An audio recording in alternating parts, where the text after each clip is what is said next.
there's a couple things, but I'll say the single biggest challenge is trying to figure out how to build the right structure, because you can spend a whole bunch of money on marketing and not exactly know what's working, what isn't, if you don't have a way to receive the leads or the intakes that you're getting. And so that's a problem. When you try to build a business, you got to remember it's a business.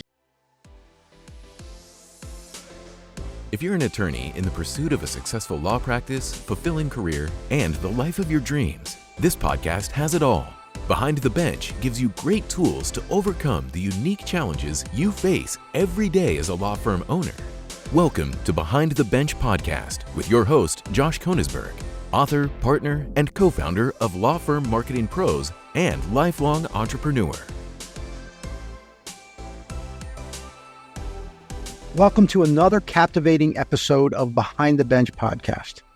This is your host, Josh Konigsberg, and as many of you know, I'm a digital marketing expert specializing in helping lawyers generate more qualified leads online and thus enhance their law firm revenues.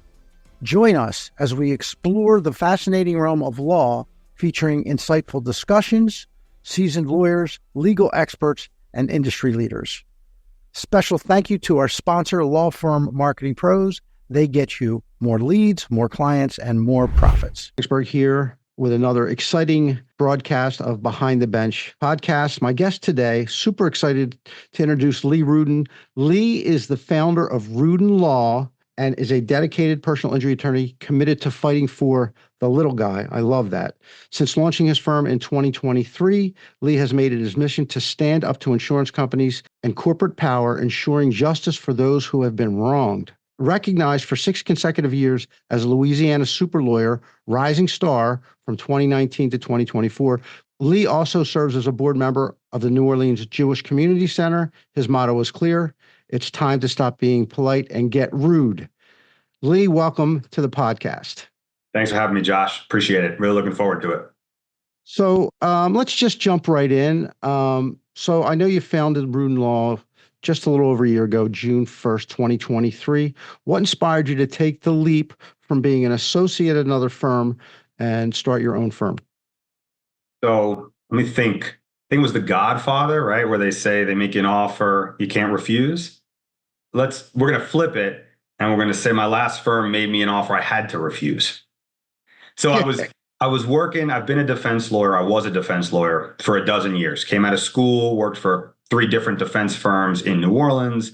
The last firm I was at, the organic book of personal injury clients had grown to the point where they said, Lee, we predominantly do insurance defense work. If we don't have a direct conflict with some of the work you're doing, there's at least a spiritual one at some point. And they said, we need to do 2 things. First of all, we need to limit the cases you're bringing in. We only want you to take big stuff. I said, guys, big stuff, the little stuff begets the big stuff. You don't know a case is going to be big. And you do this through, you help people, and then those people remember, they refer, and eventually helping a bunch of little guys. Maybe you'll get a little guy who has a big injury or a big case, and you have a big one. I said, guys, I can't do that. Then they said to me, oh, and also, remember the deal that we proposed to you that you accepted on the plaintiff work? We're going to change that. I said, it's not going to work well.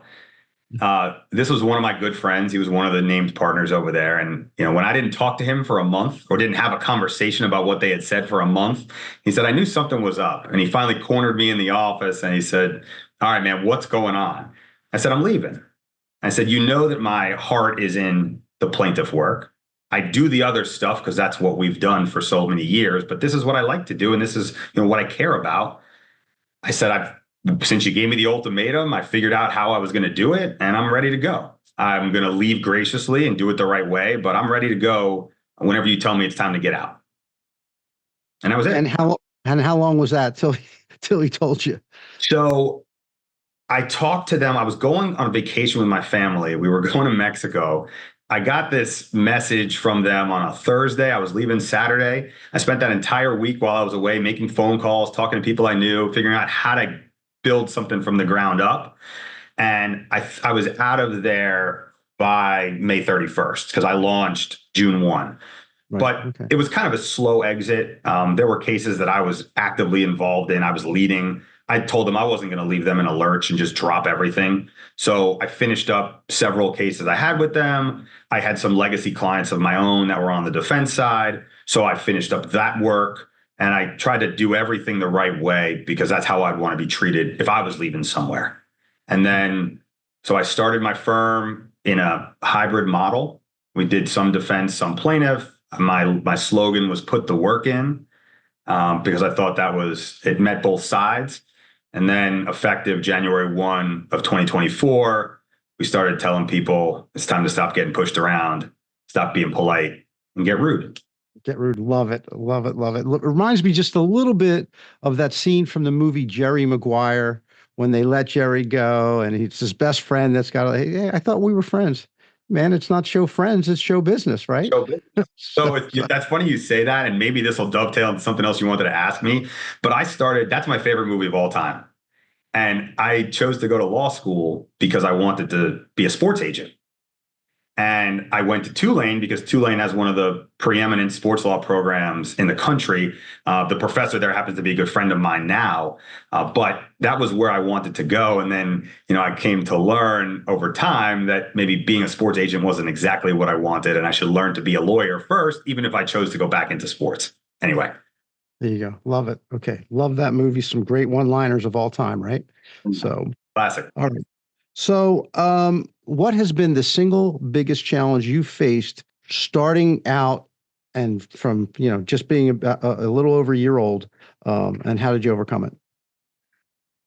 I'm going to tell you, there's a couple things, but I'll say the single biggest challenge is trying to figure out how to build the right structure, because you can spend a whole bunch of money on marketing and not exactly know what's working, what isn't, if you don't have a way to receive the leads or the intakes that you're getting. Right, so that's a problem.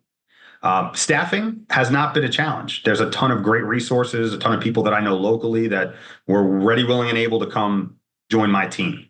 So that hasn't been an issue. But when you try to build a business, you got to remember it's a business. This is not a hobby. So of course, bringing in revenue, being able to put a roof over the firm's head and pay your team, that's all important. And that comes directly from who can you bring into your doors. And my business has been organic until I launched the firm. We weren't doing any marketing for individuals and businesses at my old firm for the work that I was doing. It just came through word of mouth. Now, when you're working towards bringing people in who may not know you, you need to get your messaging right. And beyond that, you want to make sure if you're spending, you have a way to catch all the fish. Right. Otherwise, what's the point? Right. So, and I see it so often where there's a leaky bucket, right? We drive the qualified leads in and there's a leaky bucket. So the firm's motto is it's time to stop being polite and get rude. We see the swag shirt you're wearing, which I love. It sends a strong message. So how does that philosophy of that messaging shape your approach when representing clients and cases against the big, powerful insurance companies that have, thousands of attorneys and gazillions of dollars? Sure. So, Josh, I know we're kindred spirits and that we both came out of the Northeast, and where I grew up and the people I grew up with, people don't bite their tongue. And that's who I am. I've never been somebody that's not going to say what I think. It's gotten me in trouble plenty of times, but I think people that respect that and say, that guy, I might not like him, I might not agree with him, but I do respect the fact that he's going to say what he thinks. He might do it in a polite way. Right? I joke, it's not be rude, it's get rude. So I'll handle things the right way professionally, but I'm not going to take your answer just because you said it so. And so, that goes right to what the insurance companies tell my clients. They tell me, oh, your injuries were this because I only saw that you went to the chiropractor 4 times that month. I said, well, do you see the fact that this person's also raising a family, going to work, that might have other obligations that preclude him or her from going to the doctor? I said, so sometimes I know you've got your formula, you're plugging it into a computer, and this is your valuation. But if you're not going to pay the client what they're entitled to for the inconvenience, for the pain, for the medical expenses, for the lost wages, that's fine. We'll file suit. We'll let the judge or the jury decide, and we'll take it out of your computer's hands. And that's it. We're not going to get pushed around just because you say it's so. Love that answer. So you're committed to defending, as you like to say, the little guy. So can you help the audience understand, like, what's your definition of the little guy? Sure. I mean, the little guy's you, it's me. It's not about how much money you have. A lot of times money begets power, but we're talking about the biggest institutions in our country, right? We've got big corporations, we've got insurance companies. I mean, you name it.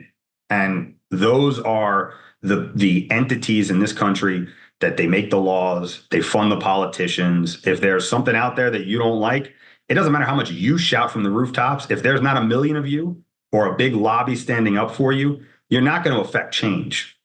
So, I mean, I could be talking about $1 million business, but if you're going up against $1 billion corporation, you're still the little guy. That's right. I want anybody that's coming to me looking for help. My message is simple. If I can help you, I'd love to. If I can't, I'm at least going to point you in the right direction of someone who can. I've got a big network locally. I've got a network nationally. I just helped actually a friend of my parents find a lawyer up in Pennsylvania because she didn't know where to go. I said, I have plenty of contacts. Let me put you in the right hands.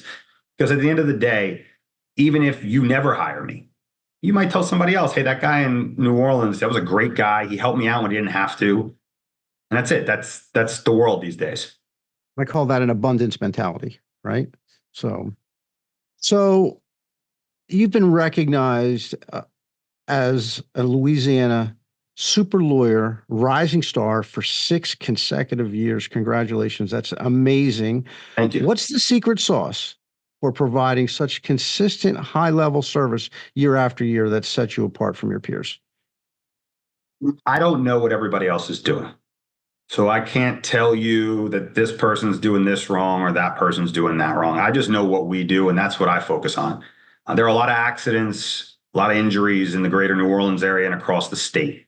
Can't handle all of them. I wish I could, but I couldn't. So my job is to help the people that come to see me. And I know for sure, because I've had clients come to me and say, that law firm down the street, they never call me. They never answer my calls. They never tell me what's going on. My mentality is very simple.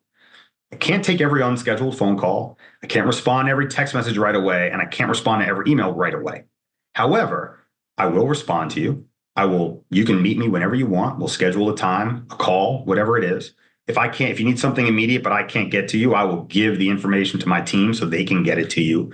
But my obligation is to you, right? The legal industry is a service industry. I need to provide you with the information you need to make decisions, to weigh your options.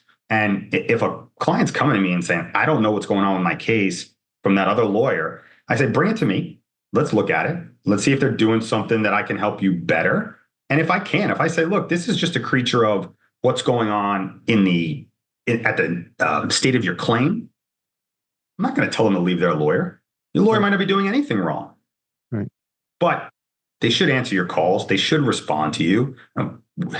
It's a service. We should be providing a high-level professional service.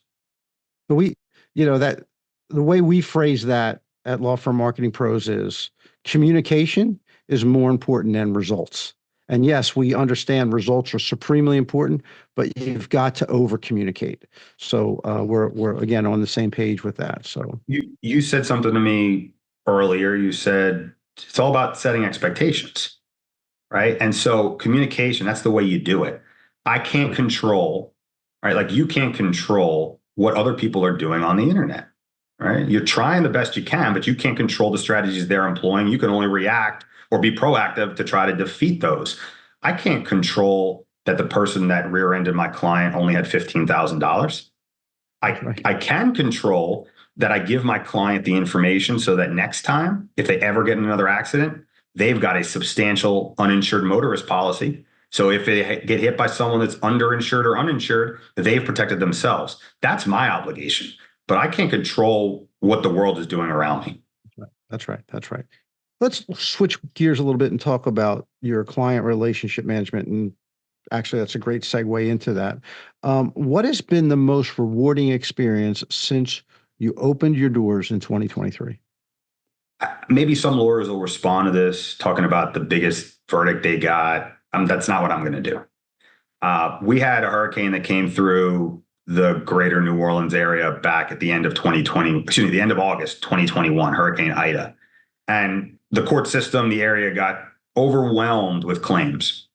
I happened to get, I'd say, a couple dozen of those.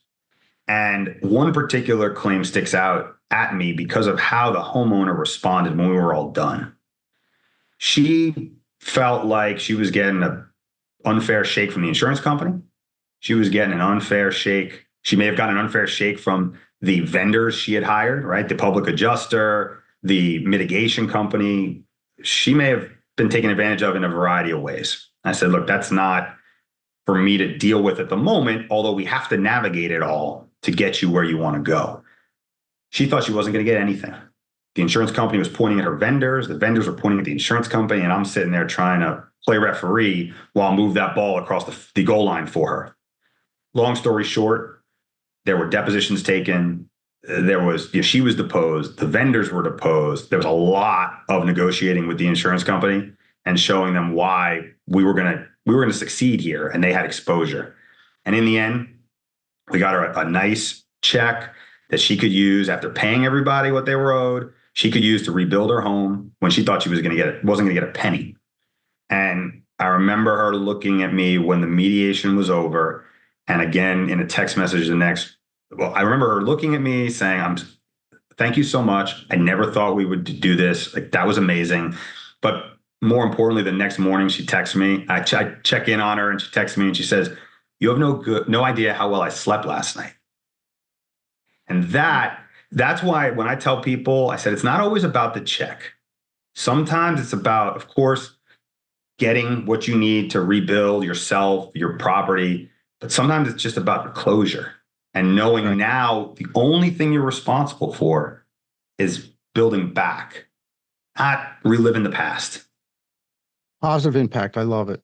You know how many times I got that phone call from an adjuster for an insurance company? You have no idea how well I slept last night. There you go. That's the difference, right? You may get an attaboy because you save them a couple bucks, but on the other side, the side that I'm on, you can really, really impact people's lives, and that's the best part of this. Yeah, that's great. Good stuff. And again, that's what it's all about. So, so my next question is, you and I have talked a little bit about some of the unique ways that you acquire new clients, your marketing techniques. Part of it is the shirt you're wearing right now, the swag. Can you talk a little bit more about that? Yeah, sure. So, look, my mentality is very simple. There are a lot of people in the legal space. There's even, the large subset of them, especially those that are out there telling you what they do, are on the plaintiff personal injury side. I remember thinking, way back when, I don't want to be one of those lawyers who advertises. And then I thought to myself, wait a minute, what business would you try to run where you would never tell anybody what you do? Now, you could do it in a different way, but why would I not advertise? So then when I got that in my mind, that of course I'm going to go out and advertise who I am, what I do, because I think I can help people and I want them to know about it. Then I said, well, how do you break through the noise? And the way I've always thought to break through the noise is just be different, be a little bit risque, but have fun with it. This is a serious business, but we don't take ourselves too seriously. If you follow me on social media, which is at @RUDLaw, I've done videos wearing a clown costume, wearing a sheep costume. I had a couple with a black eye. We've done silly ones where I'm dressed like the guy from Men in Black, and I've got some other funny ones coming down the pike because I want to capture people's attention. I think I have a good message. I think the brand is sticky. But in order for you to even hear the message or to know who I am, you've got to stop scrolling. You've got to sit in front of the TV and watch the commercial or look at the billboard. I'm not there yet, but eventually. So when I was toying with this Get Rude branding, I would ask people, are you tired of getting pushed around by the insurance companies? Time to stop being polite. Get rude. And I'd get this chuckle, this wry smile, exactly what you're doing. And then I said, I think this is going to work. So we'll see. It's early, but I got feedback from two insurance adjusters yesterday. They said, I got your letter and I just had to laugh at the letterhead, or, oh, you're actually nice to deal with. I said, yeah, I'm going to be tough with you, but I'm not going to be unpleasant. Right. Because sometimes you get more bees with honey, but sometimes you'll get stung too. Yep, that's right. So good stuff. All right, so that's a great segue into marketing and branding. So within that, what have you found most effective at this early stage? Because there's oftentimes early stage law firms listening to my podcast. What have you found most effective in promoting the law firm? I think it's tangential to the way my firm grew to be where it is now, right? It grew because I started with the people that I knew and the people that already trusted me from other relationships we had. Then they told their friends who told their friends. You got to consistently deliver service, but that's your truest organic word of mouth marketing. Now, beyond that, if you want to create some of those organic relationships, you got to be out there in the community. So the first thing I did, if you look, this shoulder, right? That's a WWE championship belt that a vendor sent to me. Now I was a wrestling fan since I was 2 years old, and I kind of had a little break in that. And he saw it and thought it was funny, so he sent it to me. I got a care package one. They didn't know what it was, and that's what it was. I've never had one of those before. But I started sponsoring the local pro wrestling promotion. A friend of mine a friend of a friend runs it. I said, can you make an introduction here? I think they don't have a sponsor. I'd like to sponsor them. I'm sure they could use the financial support. I would like to meet their community, and it'll be fun. Because I don't want to do anything that I don't feel strongly about. I'm not going to just pander, right? So I'm not going to sponsor something or join an organization that I don't really care about, because it's just going to be writing a check. And if that's important, then I'll do it. But in terms of the most effective marketing in the beginning, it's going out there meeting people, letting them get to know myself, my team, say, yeah, that guy's pretty sharp, because maybe they don't have a case right this second, but at some point they will, or someone they know will, and they'll say, Lee, the sponsor of Wildcat Sports, he's got a firm. I've met him. He's a nice guy. He comes to all the events and he's easy to talk to. So that is, in my ignorant way of understanding that market, I'm going to make an assumption that that's probably a really good demographic for what you do. Great demographic. And I say that meaning they are people who will put value in that relationship, right? The fact that I'm there, that I'm committed to something that they're committed to, I think they're going to place a lot of value in that. And it's non-discriminatory, right? You go to this there's an event on October 5th and 6th. I can't make the one on the 5th, but I'll be there locally on the 6th. I'm bringing my whole family. It's an earlier start. So I'm bringing my 5-year-old and my 2-year-old, my wife, my parents are going to be in town. I'm like, you got to come see this. It's awesome. You'll see my table. You'll meet all the people. So I'm really looking forward to it. I'm very excited. But every shape, color, creed, age range, you got kids, you got grandparents, again, you name it. And, last time I was there, it was funny. I met a defense lawyer that I knew from another lifetime. And he's like, we've been dying to do this. You beat us to it. We would have loved to do it. But I said, it's just funny to see that the fans they're everybody. Right. That's great. That is really, again, dovetails perfectly into how important do you think the branding aspect of marketing is for your law firm? I think it's critical. You asked me about a conference that I went to recently in Atlanta, and one of the things that a lot of firms find challenging is the branding. Well, it's really hard if you're, Smith, Jones, West, and North. Right now, those are simple names. Maybe you can do something with it. But if you have a more challenging name and you don't have a way to play with it, hard to sell that. I see a lot of firms now going with more of an innocuous brand, which could work too. But I think branding is critical unless you've been in the market for decades, where your presence itself is the brand. So if you're new and you're trying to break through the noise, you got to figure out what's going to make you sticky. Because people they don't learn about you when they have the accident. They learn about you days, weeks, months before. They just got to remember you when the accident comes.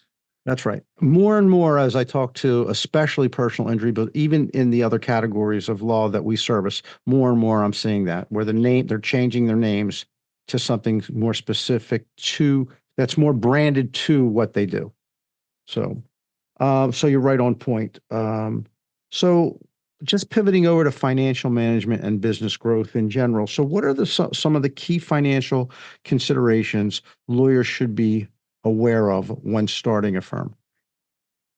I did not fully appreciate this. Um, Heard it from two managing partners, both my last firm and the one before that, and I thoroughly appreciate it now. And so, if they're listening or they listen at any point, kudos to them. But cash flow is king. Cash flow is king, and so I would give you this point in two ways. When you start out, figure out how long you can go without actually needing money, you personally, because you may need runway. If you're on the defense side, it's pretty straightforward. If you do work in 1 month and you don't have a retainer to draw against immediately, well, it might be 30, 60, 90 days before you actually see money related to the work you did on day one. Sure. So you need that runway. A plaintiff personal injury practice is very similar. You're not closing the case you have on day one. That's not getting closed in 30 days, 60 days. Might not be closed for 120 to 180 days. That's right. Mm-hmm. So, you can project and say this case is probably going to be worth X, which means I'm going to get, a third of X or 40% of X. So I will have that money down the line, but you need to figure out how do you stay afloat while you wait for that money to come in. Of course, you can get lines of credit.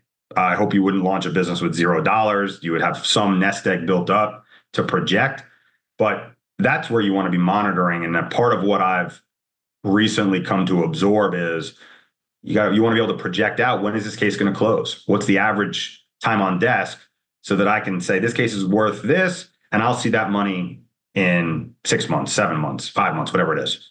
Right. The challenge that I most often see is balancing the investments in growth and marketing with that cash flow, right, while maintaining the quality of life that you want at this stage. And as you grow, obviously, the quality of your life is going to improve. So at this point, how have you managed that for yourself personally without getting too personal? Sure. I mean, I'm lucky that I've got a great support system. My wife is a rock star attorney, and, we don't live so far above our means. So we could make this joint strategic move into owning my own firm.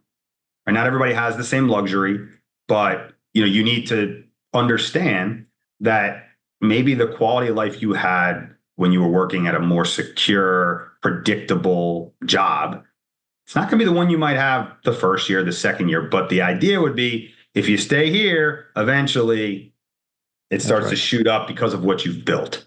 Right, so, if everything has to be instant gratification, which, we live in a world where that's how it is, you're not going to be happy. But if you look at it like, I might have to take one step back to move 2, 3, 5 steps forward, then again, you've set the proper expectations for yourself such that you can be more patient and allow success to work its way through. It's what I define as delaying gratification. Perfect. And we see that with the, especially the Gen Z, because they grew up with cell phones in their hand, right? So sure. They're used to that instant gratification. So the future outlook, can you discuss what your long-term vision is for Rudin Law? Yeah, I'd like to. So we're located in the greater New Orleans area. I'd like, of course, to have a footprint, a literal footprint, more throughout the state. We've got cases everywhere in the state, but I'd like to have strongholds elsewhere, increase the members of the team in order to provide service, because there's a lot you can do remote, a ton. But sometimes you need to have an office. People need to come, be able to sign paperwork. They want to meet their lawyer. They got to pick up swag, that kind of stuff. Right. So that's where I'd like to go. I think that the more people we can help, the better we're doing. Of course, this is a business. More people we help, more profitable we'll be. But the client has to come first. And I think that if you deliver top-notch service, clients will keep coming back. They'll put your name out there to friends and family. If you market the right way with the right people, like yourself, It's going to bring in those opportunities. And then adding an office in Baton Rouge and Shreveport and Alexandria and Lake Charles, like it's not going to be a question. It's just a matter of where do we want it, not do we want it. So as I define it as within in any one given geographic metro area, there's only so many cases. There's only so many dog bites. There's only so many car accidents. There's only so many truck accidents throughout the state. So the only way to expand is through increasing your digital geographic footprint. And that's really what your plan is. Yeah. All right. So any other nuggets of wisdom that you like to share with our audience? And I'll just add that so impressed that at such an early stage that you've learned so much and have so much to share with the audience. I guess I'm people have always said that like I'm an old soul. So I always enjoyed chatting with my parents' friends or older people, when I would have the audience. I try to absorb what people that have come before me have said. There's a couple, great adages that people have shared with me. One of them that I repeat often is, pigs get fat, hogs get slaughtered. I do believe that, in this business, client comes first. And if we're putting ourselves ahead of the client, it's going to lead to bad results in one direction or the other. And it's important, if you're thinking about what are the values of my firm, and I tell my team, we need to listen to the client. We have to find out what they really want. Of course, everybody wants the biggest settlement, but sometimes the biggest settlement means, or the biggest verdict means you're going to wait 2, 3, 4, 5 years. And that's not really what they want. What they want is the most they can get in this short time domain. But you got to dig a little bit deeper and listen to them. What are their real needs? How important is it to get that car repaired? How is that affecting their ability to go to work and care for their family? So got to listen, absorb that, do what you say you're going to do. Right? We are a profession. Integrity is of the utmost importance. So do what you say. Yeah. So well said. So we're going to move on to the lightning round. It's my favorite part of the podcast where people get to know you better.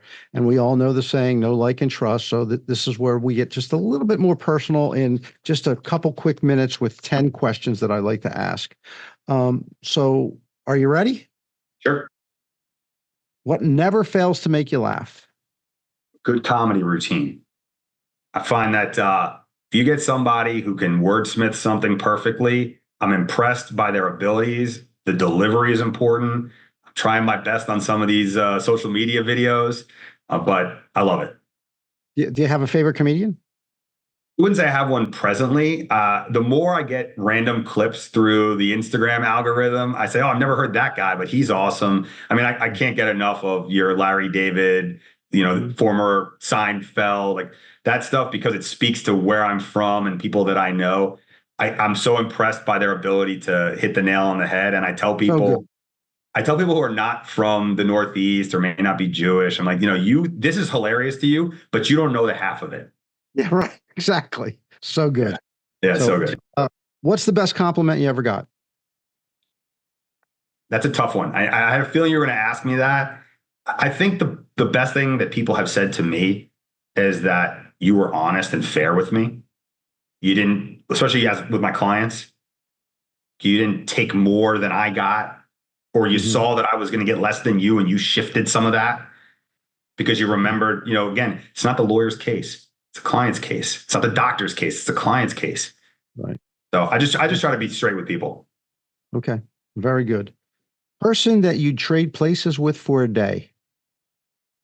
No one. Totally content being me, Josh. Okay. For better or worse. Okay. Love it. What's your guilty pleasure? I love baked goods. So like a good chocolate chip cookie. I was toying around. You got a lot of people on social media where they have like a shtick as part of what they do. So I'd love to just like walk around New Orleans and the greater New Orleans area and just like try different cookies. We'll call it like the Great Cookie Caper, and it'll be part of my firm, and we'll just like, test things out around town.